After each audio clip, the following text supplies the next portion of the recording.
Muy buenas noches. Hoy, 11 de enero del 2023, damos inicio a nuestras sesiones académicas anuales y es un privilegio que a todos los médicos que nos acompañan a lo largo de la República Mexicana, a nombre mío y de todo el consejo directivo que conformamos CEMIM, esperamos que hayan tenido unas festividades muy agradables, que hayan tenido la oportunidad de convivir con su familia y que hayan tenido un inicio de año muy espectacular. Espero que este año esté lleno de muchas satisfacciones, que haya mucho trabajo y que todos los proyectos se vayan realizando poco a poco. Para nosotros estas sesiones conllevan un reto, una oportunidad de estar conviviendo con todos los médicos y médicas que nos acompañan a lo largo de la República Mexicana. Y hemos aprendido en esta pospandemia a tener muchas actividades en un momento dado y ser médicos de atención oportuna.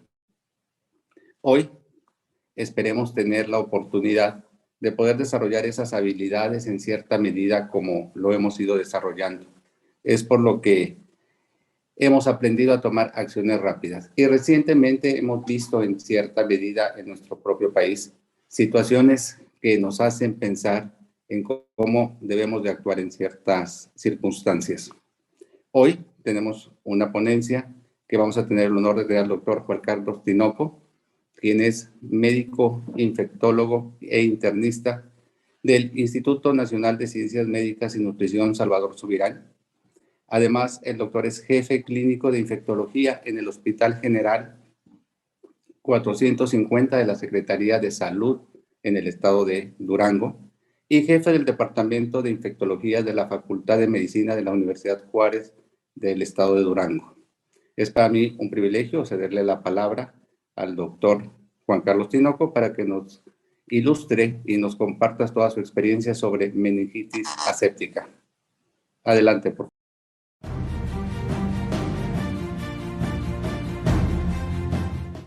Bienvenidos a esta reunión del Colegio de Medicina Interna de México. Agradezco el honor de ser el ponente en esta primera sesión del año. Mi nombre es Juan Carlos Tinoco. Al igual que muchos de ustedes, también soy especialista en medicina interna, pero he dado un giro hacia las enfermedades infecciosas desde hace muchos años y es mi principal motivo de trabajo. Soy el responsable de la Clínica de Infectología del Hospital General 450 de la Secretaría de Salud en la ciudad de Durango y les voy a hablar en esta ocasión del brote de meningitis por Fusarium solani que estamos viviendo en hospitales privados de esta ciudad. Las infecciones oportunistas por hongos son una causa cada vez más importante de infecciones nosocomiales. El problema con estas infecciones es que tienden a ser resistentes a los antifúngicos y muy frecuentemente se asocian con un desenlace adverso, especialmente cuando estas infecciones son o tienen un comportamiento invasor. Los reservorios de estos hongos en el ambiente hospitalario no son bien conocidos y muchas veces son muy difíciles de identificar. Sin embargo, es necesario poner todo nuestro esfuerzo para que estos reservorios sean conocidos, pues es la única forma que tenemos de detener estos brotes como el que estamos viviendo en Durango. ¿Qué es lo que está sucediendo en esta nuestra ciudad? Bueno, les platico que en los primeros días de septiembre del 2022 acudieron a la consulta de neurología varias mujeres jóvenes previamente sanas, todas ellas radicadas en la ciudad de Durango o en algunos de los municipios del estado. El motivo de la consulta fue cefalea de intensidad progresiva que se había incrementado hasta hacerse intolerable en los días o semanas anteriores y negaron que hubiera algún otro síntoma y en la exploración física no se encontró alguna alteración neurológica generalizada o focalizada fuera de la cefalea. Se hizo el abordaje diagnóstico mediante una tomografía de cráneo y en todos los casos este estudio fue normal. Lo que llamó la atención es que todas las pacientes tenían como antecedente que se les había practicado una operación cesárea bajo bloqueo neuroaxial en 4 de los hospitales privados de esta ciudad. Y también nos llamó la atención que el mayor número de procedimientos de estas pacientes que acudieron inicialmente se habían realizado en los meses de julio y agosto de 2022. Es decir, ya tenían mucho tiempo de haber sido sometidas a este procedimiento. Varias de las pacientes presentaron cefalea intratable y hubo necesidad de hospitalizarlas. Les presento el caso índice. Esta fue la primera mujer que requirió de tratamiento hospitalario por la persistencia de cefalea. Es una mujer de 31 años de edad, trabajadora social, que se refirió como una persona previamente sana. El día 23 de julio se le practicó una cesárea bajo bloqueo neuroaxial subaracnoideo y todo fue bien con el nacimiento de su hijo y con la evolución postoperatoria de la cesárea. Sin embargo, el 31 de julio inició con cefalea persistente como único síntoma. Para el 13 de diciembre, la cefalea se había hecho, 13 de septiembre, perdón, la cefalea se había hecho tan intensa que requirió de ser ingresada al Hospital General de Zona del Instituto Mexicano del Seguro Social, y en esta ocasión se encontró que cursaba con rigidez de nuca y con fiebre, y se inició un protocolo de estudio y de tratamiento con el diagnóstico de probable meningitis bacteriana. Se realizó una punción lumbar, cuyos resultados les muestro ahí. Ustedes pueden ver que tenía pleocitosis a expensas de leucocitos polimorfonucleares, tenía hipoglucorraquia y elevación de las proteínas.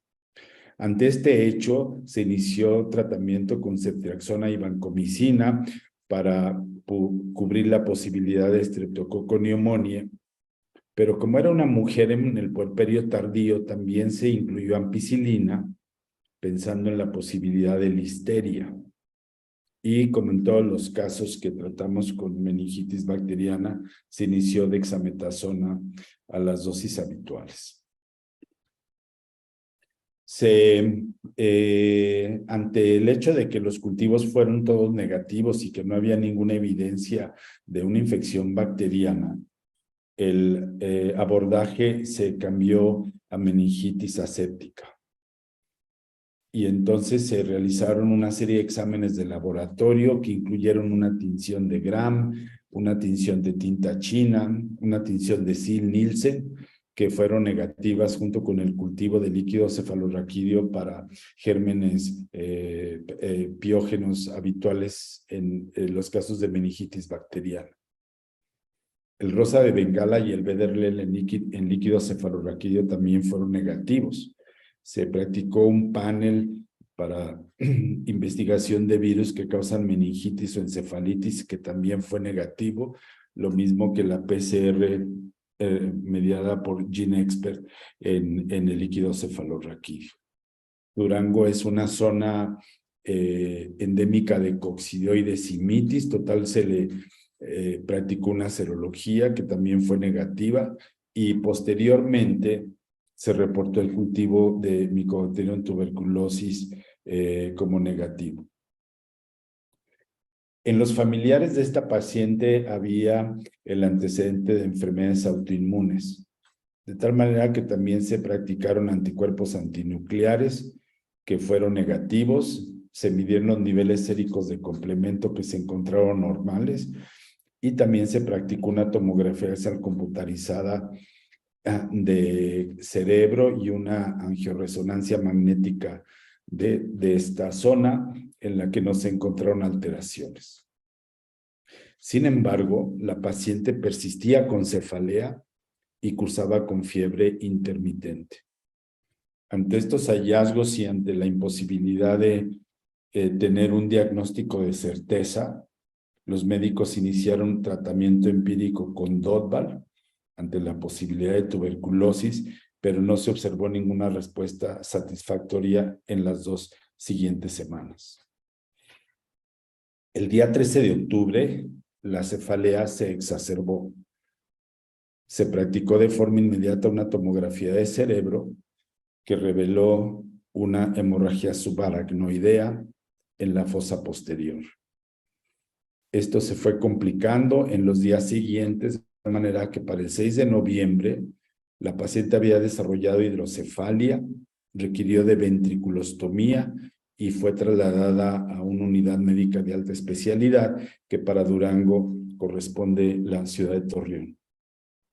Hasta allí estábamos cuando el 6 de noviembre ya sabíamos qué era lo que estaba pasando con otras pacientes que tenían síntomas similares y entonces se le inició tratamiento con voriconazol intravenoso y anfotericina B liposomal también por vía intravenosa. Aunque, sin embargo, la evolución de la paciente fue así el deterioro y el día 24 de noviembre falleció a consecuencia de esta infección. Antes de que la paciente falleciera, se tomaron muestras de líquido cefalorraquídeo y fueron enviadas a un laboratorio de referencia fuera de México, en donde se encontró que la PCR era positiva para Fusarium solani y el cultivo de líquido cefalorraquídeo también fue positivo para Fusarium solani. Sin embargo, estos resultados se obtuvieron ya muchos días después de que la paciente falleció. Entonces, este es el primer caso del 13 de septiembre, pero ¿qué fue lo que sucedió en otras instituciones? Para el 5 de octubre, tuvimos un primer caso en el Hospital Materno Infantil de la Secretaría de Salud en Durango. Y en las 4 semanas siguientes ingresaron al hospital de la a los hospitales de la Secretaría de Salud y al Hospital del Seguro 7 casos adicionales de mujeres, todas ellas jóvenes, todas ellas previamente sanas, todas con el antecedente de un bloqueo que tenían síntomas similares a los de la paciente índice. Todos los casos estaban restringidos a 4 hospitales privados y en el análisis de la información no se encontró que ningún caso proviniera de hospitales del sector salud, ya sea tanto de la Secretaría de Salud como del IMSS o del ISSSTE. Para el 1 de noviembre tuvimos la primera defunción hospitalaria en los hospitales de la Secretaría. Inmediatamente con toda esta información que se generó del 28 de octubre al día 1 de noviembre, dimos aviso a las autoridades de salud de Durango, a la Secretaría de Salud, y entonces organizamos una reunión de todos los especialistas de las 3 instituciones para ver qué era lo que estaba pasando y empezar a analizar este brote basados en una definición de caso inicial. Perdón. El día 7 de noviembre se presentó el primer caso de meningitis aséptica en un hombre. Esto nos llamó la atención porque todos los casos anteriores los habíamos diagnosticado en mujeres.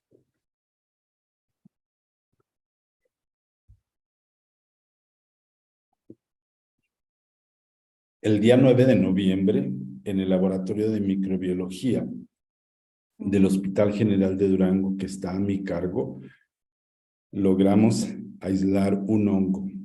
Este hongo se identificó en 3 diferentes especímenes. El primer espécimen en el que lo identificamos fue en una muestra de tejido cerebral que se obtuvo en la primera paciente que falleció. El segundo espécimen lo logramos aislar del líquido cefalorraquídeo de una paciente que estaba hospitalizada con un daño neurológico muy avanzado. Y lo mismo sucedió con el tercer espécimen. Provenía de una mujer que estaba también en la terapia intensiva con daño cerebral severo, y en estos 3 pacientes logramos aislar estas colonias blancas que fueron enviadas al Instituto Nacional de Nutrición Salvador Subirán, en donde la doctora Fernanda González logró identificarlos como Fusarium solani, y también fue posible realizar las concentraciones mínimas inhibitorias para 3 principales grupos de antifúngicos: anfotericina B, itraconazol, posaconazol y voriconazol. Ustedes pueden ver ahí las concentraciones mínimas inhibitorias, bajas para voriconazol, intermedias para anfotericina B, pero muy altas para itraconazol y posaconazol. Ante esta situación, pues a través de la Dirección General de Epidemiología de la Secretaría de Salud Federal, nos pusimos en contacto con el doctor Tomás Schier, que es el jefe del área de enfermedades micóticas del Centro de Control de Enfermedades en Atlanta, en los Estados Unidos, y que tenía la experiencia de haber trabajado en la identificación y seguimiento de un brote que hubo en los Estados Unidos por un hongo, no Fusarium, pero por otro hongo, y que tuvo una gran repercusión en el número de casos, y también fue muy difícil identificar la fuente de la infección, y les tomó más de 2 años controlar este brote. Entonces sabíamos que él era un experto, y tuvimos una videoconferencia con él muy larga, de alrededor de 6 horas, en el que en las 2 primeras horas discutimos todos los aspectos clínicos, y en las 4 horas siguientes todos los aspectos del laboratorio. ¿Qué fue lo que sucedió en el aspecto clínico? Bueno, pues básicamente lo que nos dijo es que ustedes tienen un brote de meningitis por Fusarium, y tiene que ser tratado con anfotericina B y voriconazol intravenoso. Y la otra cosa es que no va a ser fácil que identifiquen en todos los pacientes el hongo, porque estos hongos no crecen tan fácilmente en el laboratorio. Entonces, lo que necesitan es ponerse a trabajar en el diseño de una PCR para detección de Fusarium solani en líquido cefalorraquídeo, puesto que las posibilidades de que ustedes encuentren el hongo en más cultivos van a ser muy pocas. De tal manera que el día 28 de noviembre ya teníamos instalado en Durango, en el Laboratorio Estatal de Salud Pública, toda la tecnología y la infraestructura para practicar PCR para detección de Fusarium en líquido cefalorraquídeo, no solo de las personas que tenían síntomas, sino de todas las personas que se habían sometido al riesgo, es decir, que habían estado hospitalizadas en estos 4 hospitales y que se les había practicado un bloqueo, y que probablemente en los días o meses siguientes iban a presentar síntomas. ¿Qué es lo que ha sucedido desde entonces? Aquí están los casos confirmados. Tenemos 77 casos hasta este momento confirmados. 14 han sido atendidos en el Instituto Mexicano del Seguro Social, 6 en el ISSSTE, y nosotros hemos atendido 57 casos en el Hospital General 450, 55, y 2 niños que se han atendido en el Hospital Materno Infantil, que es en donde está el área de pediatría. Tenemos hasta este momento 30 defunciones. Este informe es del día 6 de enero, pero el día de ayer falleció la paciente número 30. Las principales defunciones se han dado en nuestro hospital, en el Hospital 450, y todas las pacientes prácticamente, excepto una, han muerto de hemorragia subaracnoidea en la fosa posterior. Esta hemorragia se presenta en forma súbita, sin ningún síntoma de aviso. Los pacientes se deterioran neurológicamente. Hacemos una tomografía y el cerebro muestra una gran hemorragia de toda la fosa posterior. Vean ustedes, la letalidad se acerca ya al 40%. Y les comento que ante este número de casos, 57 casos para un hospital como el nuestro, pues fue una situación que teníamos que manejar de una forma diferente, como sucede en un brote. Afortunadamente teníamos todavía disponible toda el área en la que atendimos a los pacientes con COVID. Era un área de 60 camas. Allí rápidamente habilitamos a personal médico de enfermería y otro personal paramédico para que las pacientes fueran hospitalizadas en este sitio y recibieran la atención médica necesaria. Entonces fue creada una unidad especial que en un momento llegó a tener hasta 40 pacientes en tratamiento. Quiero mencionar que en este caso, los neurólogos fueron los principales líderes en el abordaje diagnóstico y en el tratamiento de estas pacientes. Aquí les muestro la distribución de casos por grupos de edad. Vean ustedes cómo las personas que estuvieron mayormente afectadas tenían entre 25 y 30 años de edad, pero el rango de edad es muy amplio.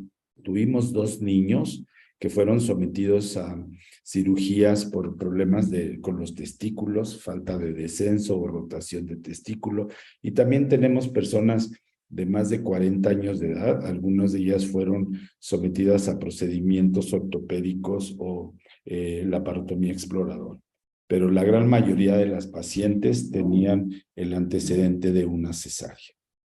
Ahí ven artroplastías, colecistectomía, histerectomía, prótesis de rodilla, incluso partos normales. ¿Cuándo fue que estas pacientes estaban expuestas? Pues la paciente que más tempranamente sufrió la exposición fue en abril, es decir, tuvo un periodo de incubación muy amplio, pero la mayoría de las pacientes tenían el antecedente, como mencioné antes, de haber sido expuestas al riesgo entre agosto y septiembre. Para noviembre ya no hubo ninguna exposición porque los hospitales fueron clausurados. Estos son los 4 hospitales en los que sucedió todo este proceso. El hospital en donde se originaron la mayoría de los casos se llama Hospital del Parque, y un menor número de casos se originaron en otros 4 hospitales. ¿Y dónde están las principales defunciones? Pues principalmente en las personas de mayor edad. La letalidad por hospital, pues el número de pacientes que ha fallecido fueron atendidas en el Hospital del Parque. De hecho, algunos hospitales no han tenido mortalidad, pero la mayoría de las pacientes provienen de una institución denominada Hospital del Parque. En resumen, ¿cuál ha sido la presentación clínica que hemos encontrado? Es muy diversa, pero la mayoría de las pacientes presentaron cefalea de difícil control y en un menor número de casos, alteraciones visuales con visión borrosa o fosfenos episódicos.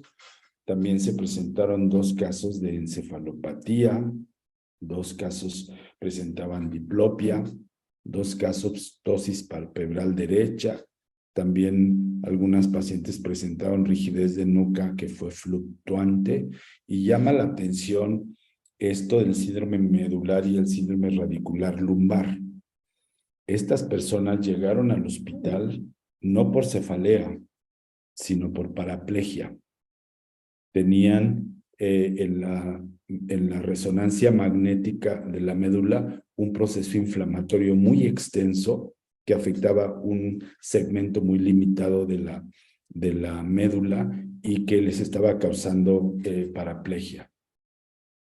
Estas dos pacientes fueron intervenidas quirúrgicamente y en las lesiones se encontró, en el análisis histológico se encontró un proceso inflamatorio crónico y mediante tinciones se demostró que había hongos en estas lesiones. Llama la atención que en la mayor parte de los pacientes no había signos neurológicos focales, sino que muy pocas de estas pacientes presentaban alteraciones neurológicas limitadas a una porción. Lo que también llamó la atención es que algunos de los periodos de incubación fueron muy prolongados. En algunas ocasiones, hasta 60 días. Algunas pacientes se hospitalizaron 86 días después de que habían sido sometidas al proceso y que habían cursado con cefalea. Las complicaciones empezaron a aparecer alrededor de los 3 meses y las pacientes que fallecieron lo hicieron alrededor de 4 meses después de que iniciaron con los síntomas. Algo muy interesante que quiero comentar con ustedes, y pongo 6 pacientes diferentes como un ejemplo solamente en relación a las alteraciones del líquido cefalorraquídeo para que vean qué espectro tan amplio de alteraciones hemos visto. La mayor parte de las pacientes presentaban hipoglucorraquia, de eso no había duda. Algunas pacientes presentaban elevación de las proteínas, o la gran mayoría de ellas, pero la elevación de las proteínas no era muy alta. Pero vean la variedad de pleocitosis que encontramos, algunas pacientes con 1000, 2000, algunas pacientes con una elevación menor de células. Y también vean cómo es muy diferente el patrón de diferencial de células que estas pacientes presentaban. En una paciente prevalecía la presencia de mononucleares y en otras pacientes de polimorfonucleares, de tal manera que ha sido difícil establecer un patrón preciso de alteraciones en el líquido cefalorraquídeo. La otra cosa importante es cómo han evolucionado los estudios de imagen del cerebro. Como les mencioné, los estudios iniciales al momento del ingreso fueron todos normales. Sin embargo, en la evolución de las pacientes pudimos demostrar que tenían, las que evolucionaron hacia el deterioro, hemorragia subaracnoidea con aneurismas del sistema vértebro-basilar y evidencia de espasmo vascular que se acompañaban de infartos cerebrales de la circulación posterior y que muchas veces se complicaron con hidrocefalia. Este es un caso clínico de estas pacientes para demostrarles cómo en una angiografía encontramos estas dilataciones aneurismáticas en los vasos sanguíneos de la fosa posterior con zonas de estenosis muy característicos de los aneurismas micóticos, y también como estos pacientes empezaron a presentar hidrocefalia que posteriormente requirieron de una ventriculostomía. Y en el análisis de las muestras de tejido cerebral que hemos obtenido, especialmente de autopsias, pues se ha podido demostrar estas estructuras micóticas que mostramos aquí en esta tinción, y en el parénquima cerebral, en las meninges.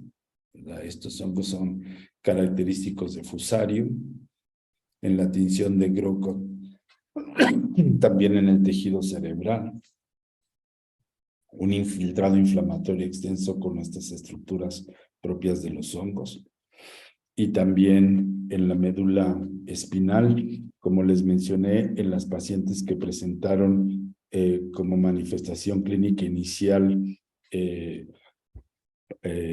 datos de mielitis en el tejido que se obtuvo de la biopsia de médula, se pudieron demostrar que estaban infiltradas por este hongo.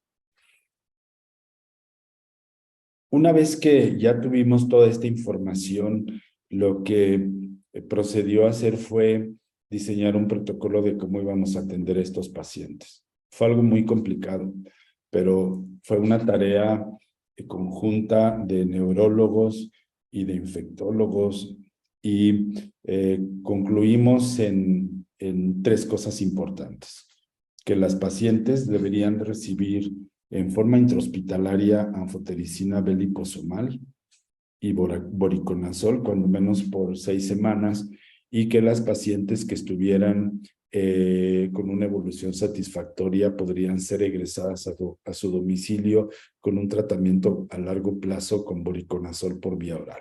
Eso es lo que estamos haciendo.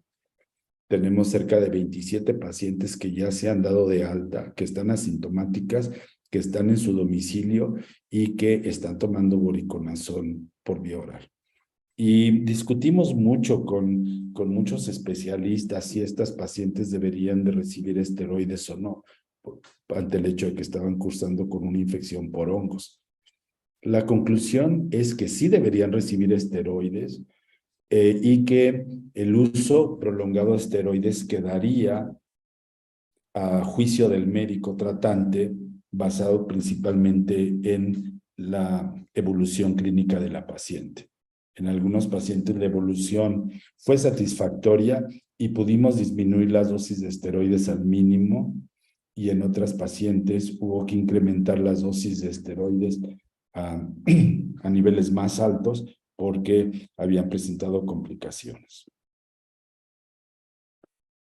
Este brote ha sido un gran reto para el sistema de salud de Durango. Fíjense que del 28 de octubre al 17 de diciembre logramos identificar a 1,800 pacientes, hombres y mujeres, que tenían un antecedente quirúrgico en cualquiera de los 4 hospitales en donde se identificaron los casos de meningitis. Todas estas personas habían sido sometidas a un procedimiento de bloqueo neuroaxial. Entonces, ¿qué fue lo que hicimos? Pues a todas estas personas, a través de una brigada, se localizaron, se platicó con ellas, se les explicó cuál era la situación y les ofrecimos la realización de una tomografía axial computarizada de cerebro y también la posibilidad de hacer una punción lumbar para análisis de líquido cefalorraquídeo y también para realizar PCR para fusario. Obviamente, todas las pacientes tenían que firmar un consentimiento informado, pero pues muchas pacientes se negaron a colaborar básicamente porque no tenían síntomas. Pero hemos estado trabajando, estamos haciendo alrededor de 40 punciones diarias. Algunos días identificamos una paciente, otros días 2 pacientes y otros días 0 pacientes. Ese es el proceso que estamos siguiendo ahorita. De tal manera que el número de casos ha aumentado ligeramente en los últimos días de diciembre y primeros días de enero de este año. ¿Qué hacemos con estos pacientes? Pues básicamente una historia clínica completa, un examen físico detallado, especialmente en busca de signos neurológicos. Les hacemos una tomografía de cerebro, análisis de líquido cefalorraquídeo y PCR para Fusarium solani en líquido cefalorraquídeo. Y en dado caso de que se encuentren alteraciones, pues las hospitalizamos y iniciamos tratamiento con anfotericina B y voriconazol intravenoso, como ya mencioné, por 6 semanas, y esteroides en dosis bajas, en caso de que los pacientes no estén tan malitos, pero en dosis más altas en caso de que los síntomas neurológicos sean severos. Obviamente, con toda esta relatoría clínica que les he hecho, pues hubo una investigación por parte de la COFEPRIS. A Durango se trasladó un comando de la Secretaría de Salud, básicamente en el que básicamente participó la Dirección General de Epidemiología y la COFEPRIS. Estas instituciones pues se dieron a la tarea de hacer una investigación sanitaria muy extensa y tomaron muestras de los medicamentos que se usaron que supuestamente se usaron en estos pacientes, pero la conclusión para el 8 de diciembre es que no encontraron en ninguna de las muestras analizadas evidencia de que estuvieran contaminadas con Fusarium solano. Como les mencioné anteriormente, estos brotes este brote ha sido abordado con un equipo muy amplio de personas, tanto de la Secretaría de Salud como del Instituto Mexicano del Seguro Social, del ISSSTE y del Hospital Materno Infantil de Durango.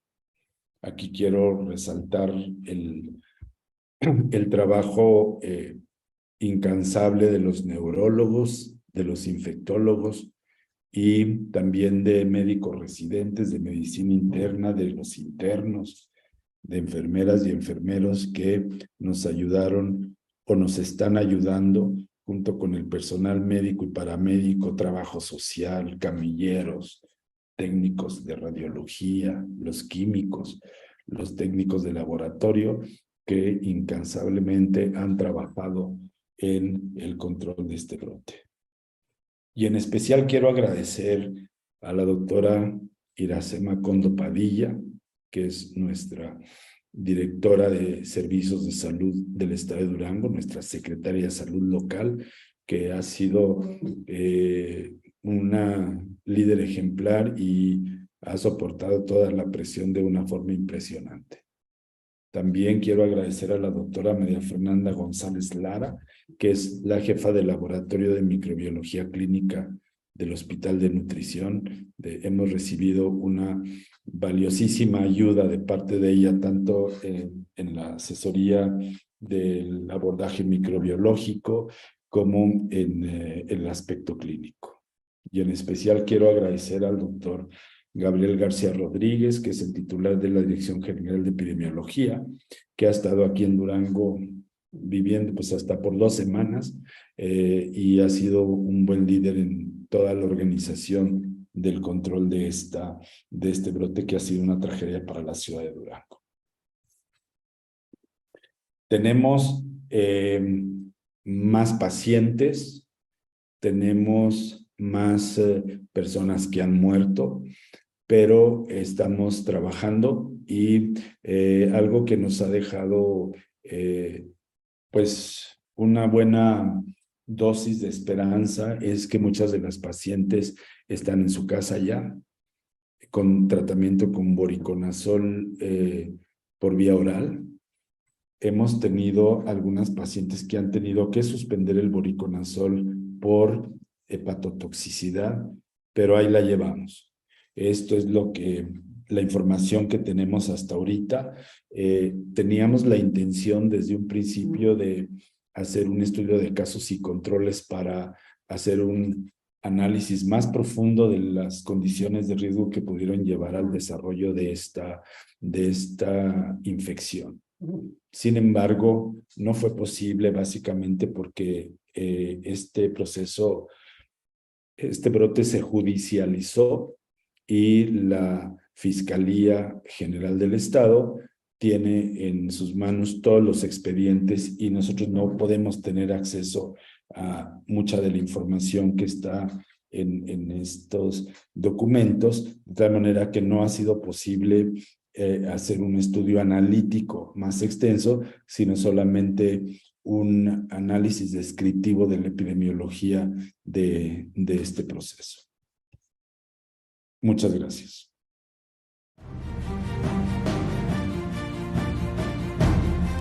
Doctor Juan Carlos Tinopos, muy agradecidos por esta excelente ponencia. Hoy nos ha dado una cátedra. Quisiéramos, ante que nada, agradecerle mucho su participación en esta sesión. Y quiero presentarles que además contamos con la presencia del doctor Ángel González Romero, es nuestro segundo vocal, que se encarga precisamente de las comunicaciones y todas las situaciones con las redes sociales. Doctor Ángel, buenas noches. Y también nos acompaña el doctor Juan Luis Salgado, nuestro presidente nacional del Colegio de Medicina Interna, en el cual somos todos. Ángel. Bien, buenas noches. De nueva cuenta, Juan Carlos, muchas gracias por tu presentación. Sabemos que es un experto en este tipo de temas.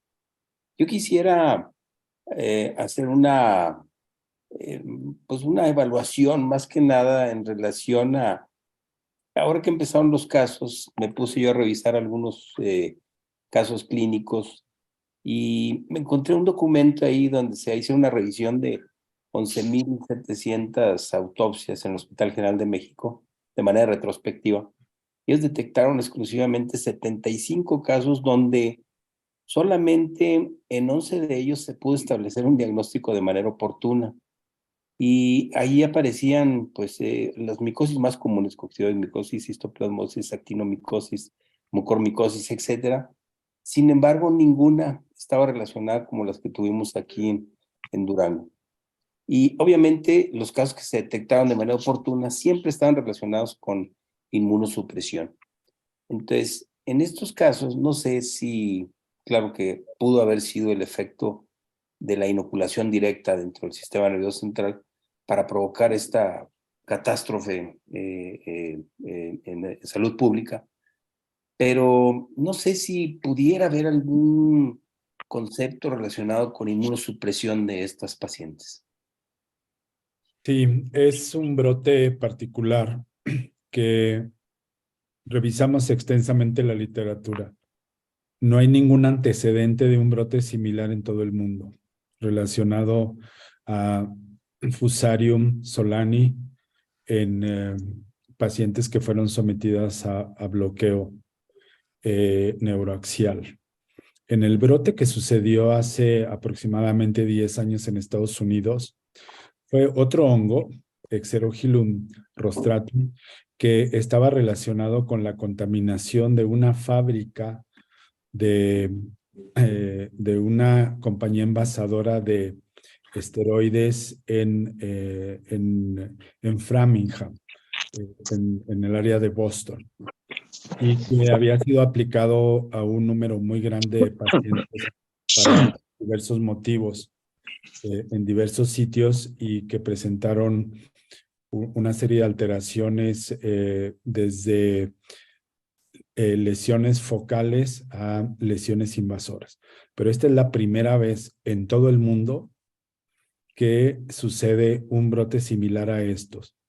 Mujeres que fueron sometidas, por lo menos al inicio del brote, mujeres que fueron sometidas a un bloqueo y que desarrollaron meningoencefalitis por hongos. Es la primera vez. Hay algunos casos de infecciones reportadas en la literatura, pero como tú mencionas, en pacientes que tienen inmunocompromiso, especialmente pacientes con leucemia, con linfoma, y que estaban siendo sometidos a quimioterapia y que tenían inmunosupresión secundaria a estos procesos en forma avanzada.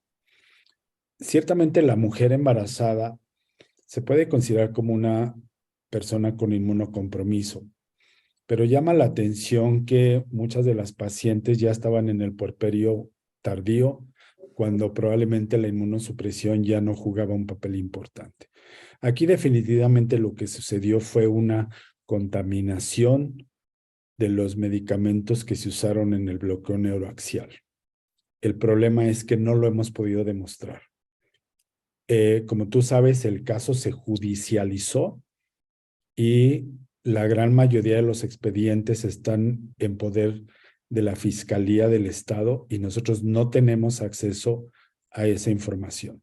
Entonces, el abordaje de estos brotes idealmente debería ser con un estudio de casos y controles para poder determinar en qué forma las pacientes que desarrollaron síntomas fueron sometidas a un riesgo en particular. Esto no ha sido posible llevarlo a cabo por este antecedente que menciono de la intervención de la Fiscalía con fines legales y que nos ha impedido tener la información clínica en muchas de las pacientes. Entonces, básicamente lo que estamos haciendo en este momento, pues es una descripción de un brote y hubiera sido ideal el estudio de casos y controles, pero esto no es posible llevarlo a cabo en este momento. De acuerdo, muchas gracias. Y creo que también valdría la pena, aunque se hicieron estudios a posteriori de los medicamentos utilizados, pero ya en otro momento, quizás pudo haber sido un lote contaminado que ya salió, o sea, ya se administró, ya se ocupó, y ya en este momento, pues los lotes actuales no están contaminados y pudiera explicar que se hubiera frenado en un momento dado a seguir contaminando a los pacientes. Sí, pero como reitero, ¿verdad? Esto va a ser muy difícil de demostrar porque no hay forma de que tengamos toda la evidencia para poder asegurar esto, desafortunadamente. Es correcto. Sí, muchas gracias, doctor. Tenemos muchas felicitaciones para el doctor, así como contamos hasta ahorita con 831 médicos que nos acompañan en esta sesión y algunos de los cuestionamientos que nos surgen entre los que están asistiendo, doctor, va relacionado un poquito al tratamiento o va relacionado propiamente al tratamiento. ¿En qué casos persistir la utilización de dexametasona sobre las dosis de anfotericina y de medicamentos que se usaron por cuánto tiempo y las dosis, preguntan algunos de los asistentes? Sé que son tratamientos prolongados y que generalmente la resolución va siendo un poquito complicado, pero si nos podría extender un poquito sobre esta dosificación y cosas agregadas al tratamiento. Sí, básicamente la decisión de usar antifúngicos se basó en los resultados del laboratorio y en la opinión de los expertos. Y lo que concluimos es que íbamos a usar anfotericina B liposomal a 5 miligramos por kilo por día, junto con por vía intravenosa, por supuesto, junto con voriconazol también intravenoso, con una dosis de carga inicial y una dosis de sostén durante 6 semanas, los dos medicamentos. Y en caso de que las pacientes tuvieran una buena respuesta desde el punto de vista clínico y bacteriológico, las pacientes podrían ser egresadas a su domicilio con voriconazol oral por un plazo de cuando menos 6 semanas más o 3 meses, aunque dependiendo de la evolución, el voriconazol se podría prolongar por un tiempo mayor, como sucedió en el brote que describo en los Estados Unidos. El uso de esteroides en pacientes con meningitis por hongos puede no ser una medida en la que todo el mundo estemos de acuerdo, porque el esteroide puede favorecer un incremento en la invasividad del hongo.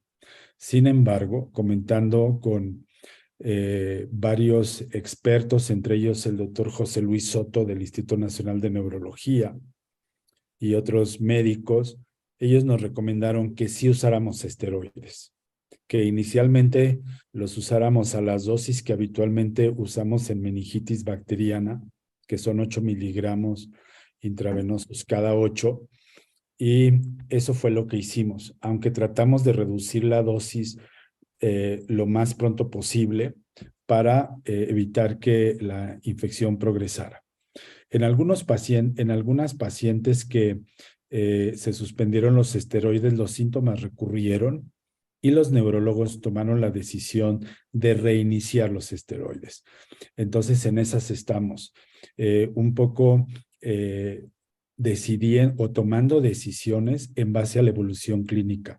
Pero ciertamente en muchas pacientes los esteroides ya fueron suspendidos porque se encuentran asintomáticas, porque consideramos que la infección está resuelta, están en su domicilio con dosis de mantenimiento por vía oral de voriconazol. Muchas gracias, doctor. El doctor Juan Luis Salgado también tiene algunas preguntas, así que le cedo la palabra.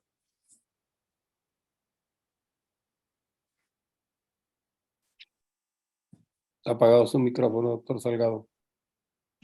Perdón, buenas noches a todos. Antes que cualquier cosa, muchas felicidades, doctor Tinoco. Creo que esta plática nos permite ver de primerísima mano lo que está sucediendo con este tipo de casos que ha sido tan manejado en la prensa, que como usted ya mencionó, fue judicializado y que desgraciadamente, bueno, ha dejado un alto índice de mortalidad, pero que bueno, es verdaderamente apreciable que pues que podamos tener estas primicias, ¿no? Creo que somos, y lo digo con toda honestidad, somos muy privilegiados porque pues no siempre tenemos acceso a esta información tan veraz como usted lo ha hecho, tan auténtica en el sentido de decirlo, cómo son las cosas, ¿no? O sea, cómo realmente pasó algo que la mayoría de nosotros, por no decir todos, pues solo pudimos apreciar a través de lo que informaban en la prensa, a veces un poco amarillista, a veces un poco gubernamental, y en fin, bueno, entonces, para mí, realmente, de manera personal y de muchas personas que están en el chat, una gran felicitación.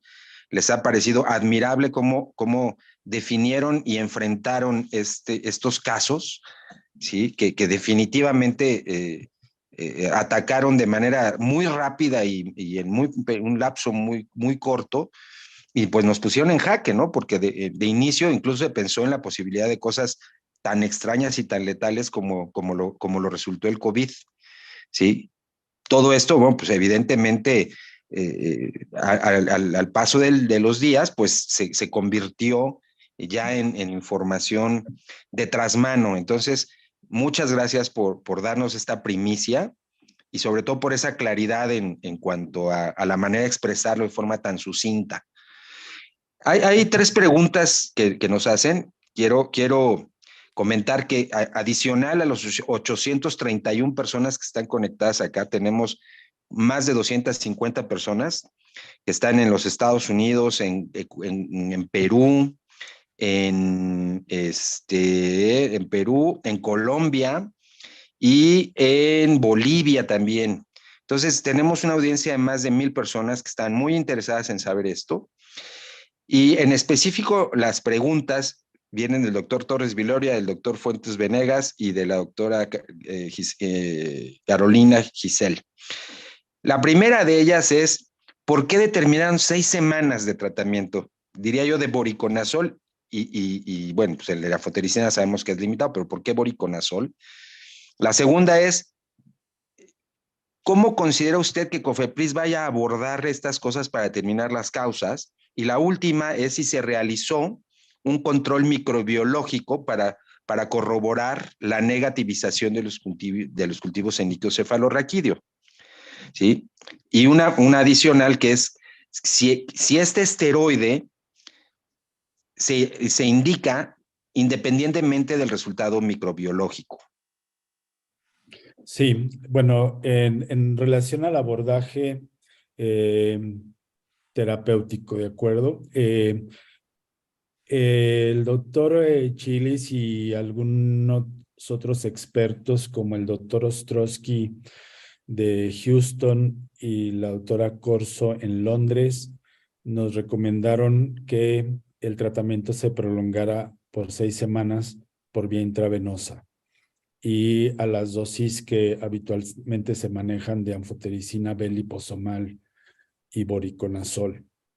Obviamente el seguimiento fue clínico y las pacientes son sometidas a punción lumbar con cierta frecuencia, algunas de ellas, dependiendo de los síntomas, una punción cada 2 semanas o cada 4 semanas, para ver cuál es la respuesta en relación a la hipoglucorraquia y a la celularidad como un parámetro para valorar el tratamiento. Entonces, ese periodo de 6 semanas se decidió así. Quizá es un poco arbitrario porque no existe mucha experiencia en el tratamiento de estas micosis en el sistema nervioso central, pero es lo que nosotros determinamos en nuestro protocolo.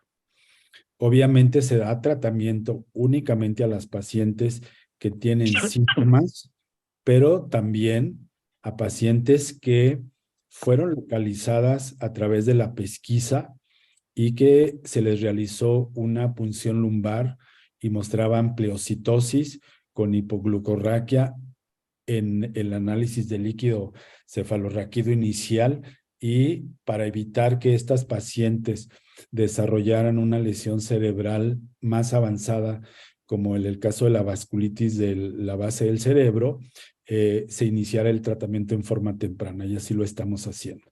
Como comenté al principio, el uso de los esteroides fue muy discutido.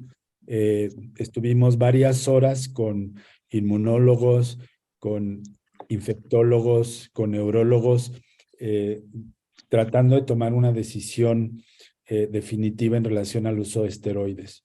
Y lo que concluimos es que estas pacientes deberían ser tratadas con esteroides en fases iniciales y que se mantuvieran las dosis de 8 miligramos cada 8 en aquellas que presentaban síntomas persistentes, y que tratáramos de disminuirlos al mínimo en las pacientes que tenían mejoría tanto en los síntomas como en el análisis de líquido cefalorraquídeo.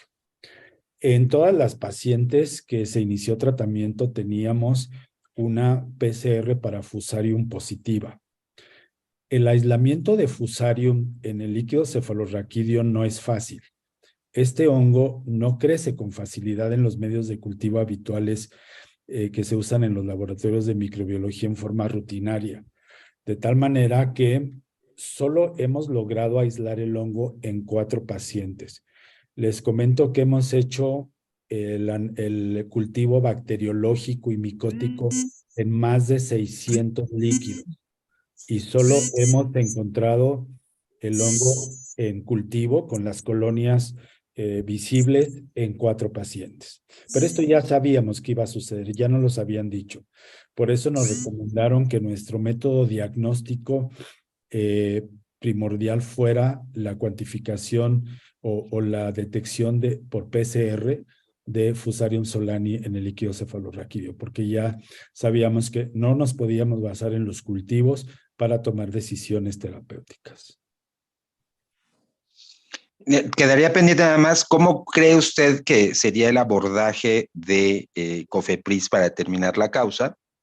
¿Sí? Y, Claro. Y una adicional, creo que serán todas las que tenemos de este lado, es si ustedes consideraron que adicional a los antifúngicos pudiera haber un manejo con vasodilatadores cerebrales en aras del espasmo cerebral que haya podido ocasionar la hemorragia, y bueno, considerando el índice de retina para el riesgo de espasmo arterial. Sí, la COFEPRIS llegó a Durango con un equipo muy grande de expertos.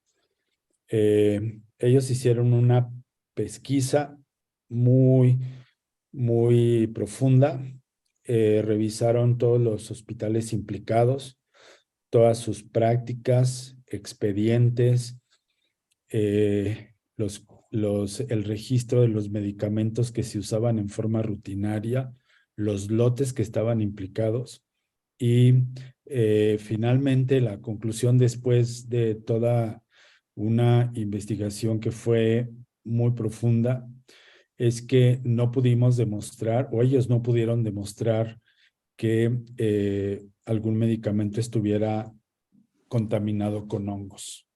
Probablemente los medicamentos que se usaron en el bloqueo de estos pacientes no son los que la COFEPRIS analizó.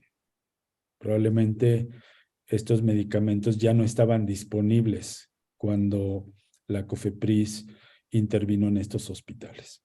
Entonces es muy difícil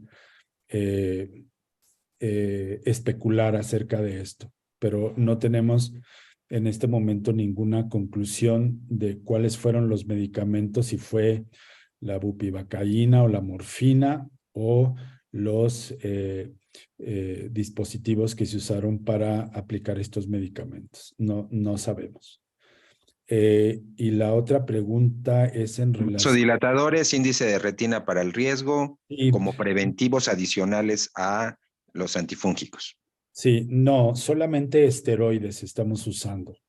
Se comentó mucho acerca del uso de otras alternativas de tratamiento, pensando o abordando el problema como una vasculitis de la fosa posterior del cerebro, que en algunas ocasiones, especialmente cuando son de naturaleza autoinmune, se pueden tratar con dosis de inmunoglobulina o algunas otras alternativas.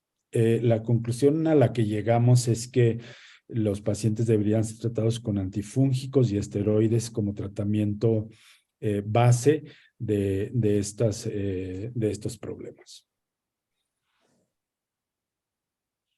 Muy agradecido, doctor.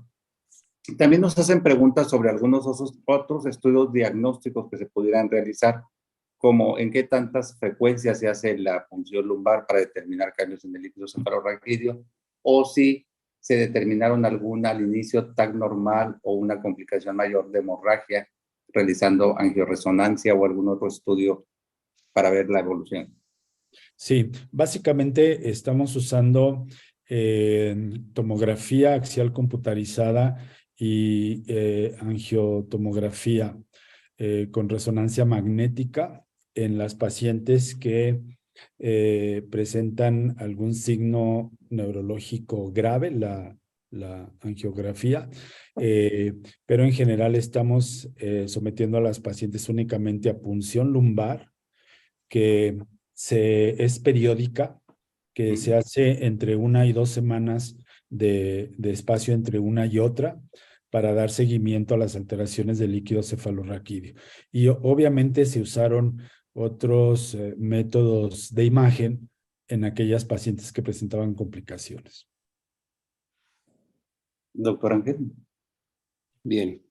Doctor Tinoco, bueno, me consta el gran trabajo de equipo que hicieron ustedes para el manejo de esta condición clínica que tuvimos desafortunadamente aquí en Durango, y que estuvieron trabajando de día y de noche, por supuesto, y eso es un reconocimiento muy especial por parte de todo el grupo del Colegio de Medicina Interna y de muchas gentes que nos están escuchando.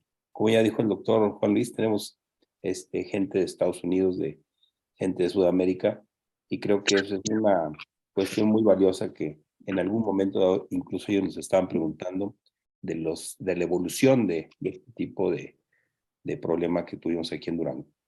Se me vino a la mente nada más una situación. Me tocó participar dentro del Congreso de Medicina Interna en el mes de noviembre, dentro de un proyecto que tenían en el Hospital Universitario de Nuevo León para el manejo de anfotericina B intratecal, claro que en pacientes con cóxido de micosis, y yo sé que aquí pues no existe ninguna experiencia. ¿Se pensó en algún momento dado en la utilización de anfotericina B intratecal? Se comentó, pero se descartó. La recomendación de la gente que tiene mucha experiencia con infecciones del sistema nervioso central por hongos, nos dijeron, ni se les ocurra.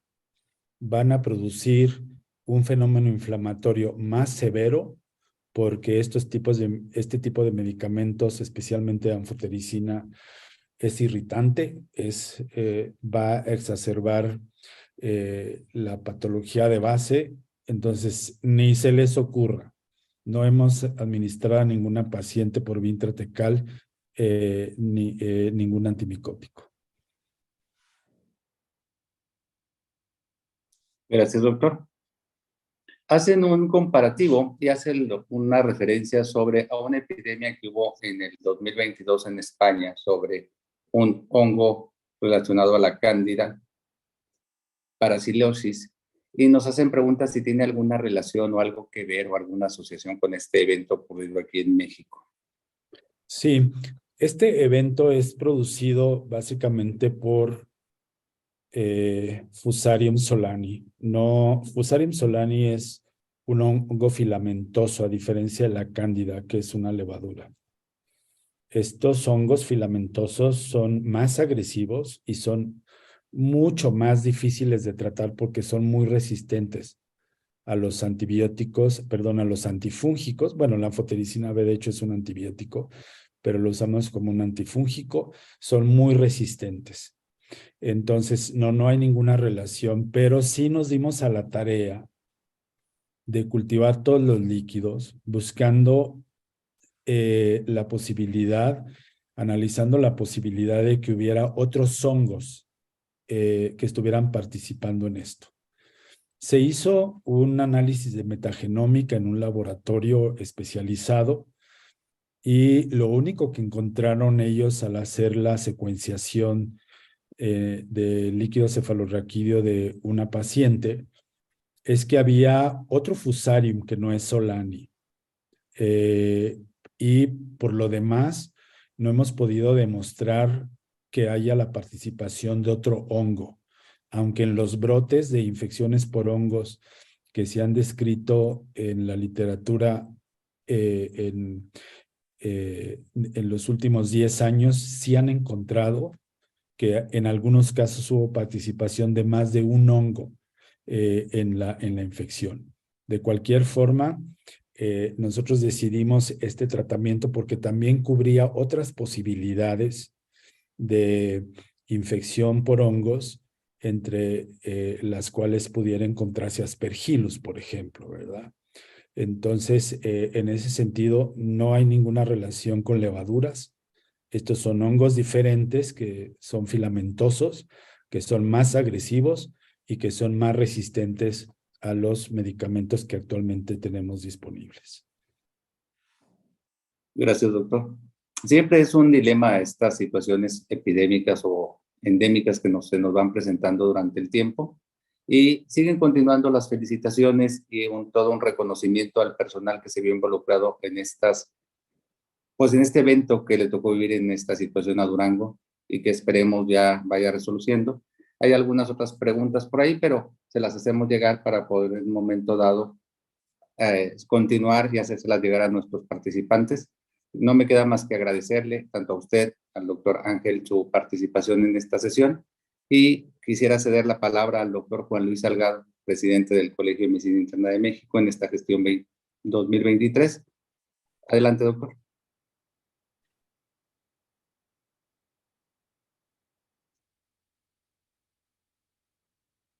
Otra vez estás en muting. No, es que, discúlpenme, es que mi teléfono se mutea solo, se silencia solo para que no vaya a cometer yo ahí estornudos y tosidas, pero bueno. Creo que iniciamos el año académico 2023 con una ponencia de muy alto nivel.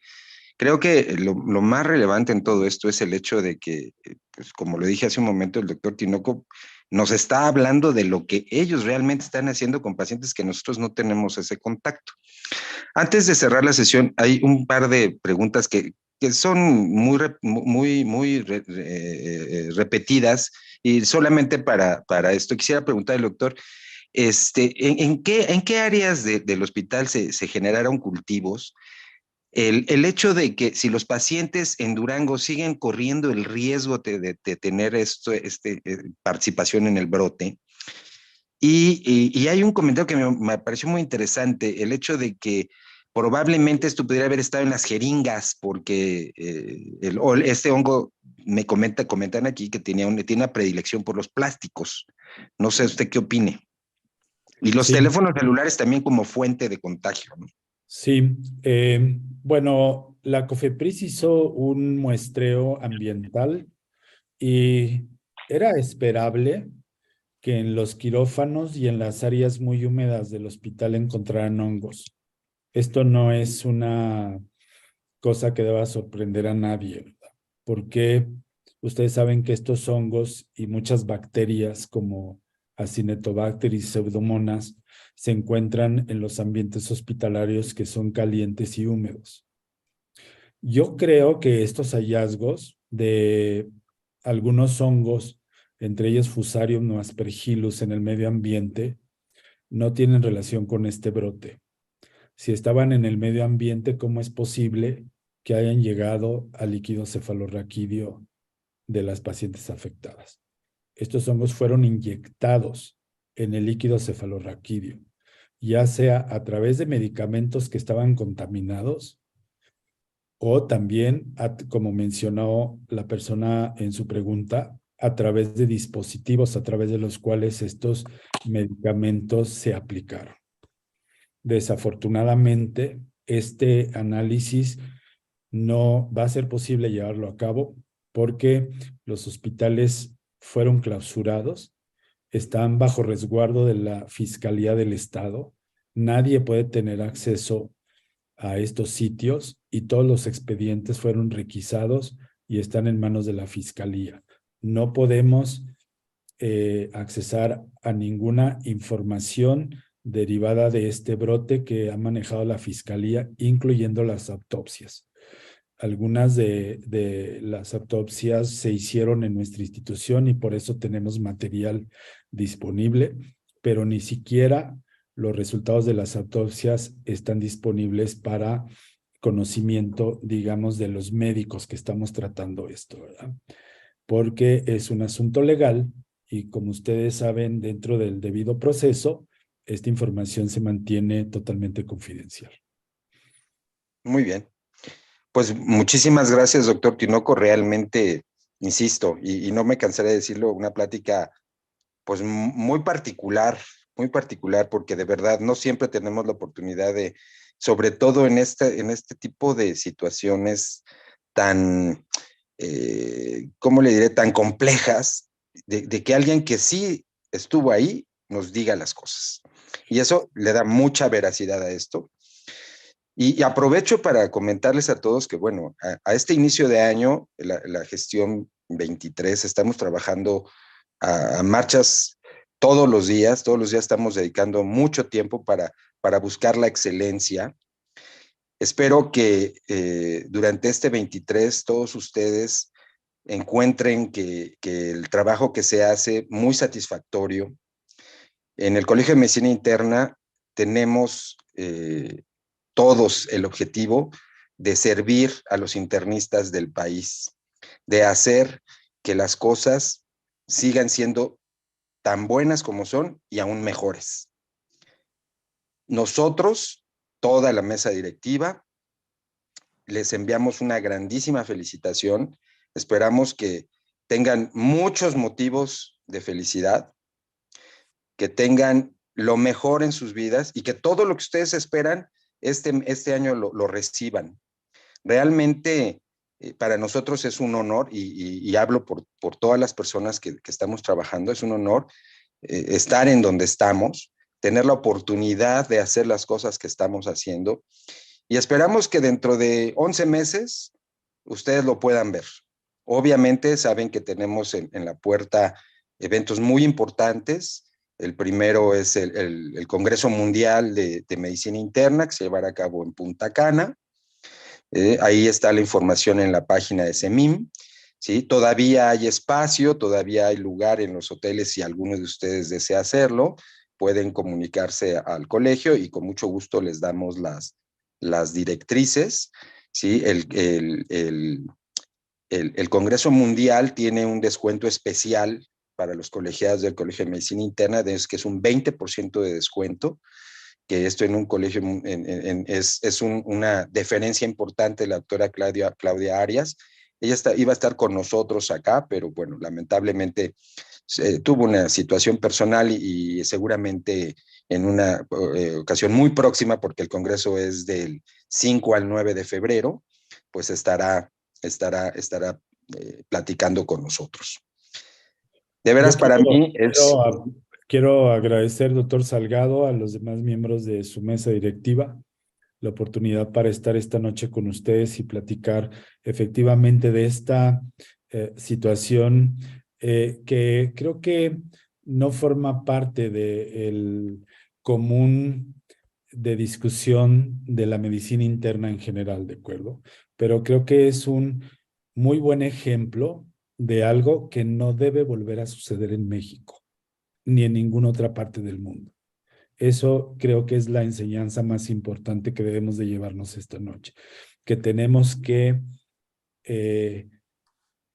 hacer mucho hincapié en todas las medidas de control de infecciones nosocomiales, en todo el uso de dispositivos y medicamentos de los procedimientos invasivos, pero esto no nos puede volver a pasar en México. 30 pacientes que acudieron a recibir atención médica de buena fe en hospitales privados y que ahora han perdido la vida. Esto no puede volver a suceder. Yo les quiero agradecer mucho la invitación para estar esta noche con ustedes. Me uno a las felicitaciones para todos para este año 2023 y aquí en Durango sigo a sus órdenes. Un abrazo para todos. Muchas gracias y seguro estamos todos de acuerdo con lo que usted menciona, lo cual evidentemente completamente de acuerdo, no debe volver a suceder ni aquí ni en ninguna parte del mundo. Por desgracia, tal vez estos sean buenos deseos y ojalá que se puedan cumplir porque eso es lo más importante, la salud de nuestros pacientes y evitar la mortalidad. Exacto. Así es, doctor.